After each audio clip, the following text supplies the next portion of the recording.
સમાચારમાં આગળ વાત કરીશું તાપીથી તાપી જિલ્લામાંથી લાંચિયાગીરીનો વધુ એક કિસ્સો સામે આવી રહ્યો છે। ઉકાઈ ખાતે મદદનીશ મત્સ્યોદ્યોગ કચેરીમાં ફરજ બજાવતા તેજસ રમેશભાઈ ચૌધરીને એસીબીની ટીમે રંગે હાથે ઝડપી પાડ્યા છે। માહિતી મુજબ પ્રધાનમંત્રી મત્સ્ય સંપદા યોજના હેઠળ લાભાર્થીને સબસિડી આપવા બદલ ₹6,000 રૂપિયાની લાંચ માંગવામાં આવી હતી। એસીબીએ છટકો ગોઠવી લાંચ લેતા જ આરોપીને ઝડપી પાડી આગળની કાર્યવાહી હાથ ધરવામાં આવી રહી હતી।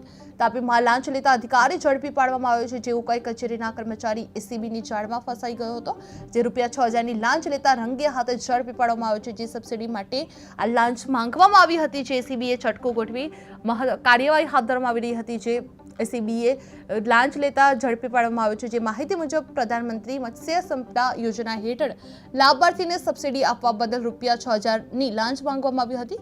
એસીબીએ છટકો ગોઠવી લાંચ લેતા જ આરોપીને ઝડપી પાડી આગળની કાર્યવાહી હાથ ધરવામાં આવી હતી, જે તાપીમાં લાંચ લેતા અધિકારીને એસીબી દ્વારા ઝડપી પાડવામાં આવ્યો છે, જે ઉકાઈ કચેરીના કર્મચારી એસીબીની જાળમાં ફસાઈ ગયો હતો, જે ₹6,000ની લાંચ લેતા રંગે હાથે ઝડપી પાડવામાં આવ્યો હતો। સબસિડી માટે લાંચ માંગવામાં આવી હતી, જે એસીબીએ છટકો ગોઠવી કાર્યવાહી હાથ ધરવામાં આવી હતી।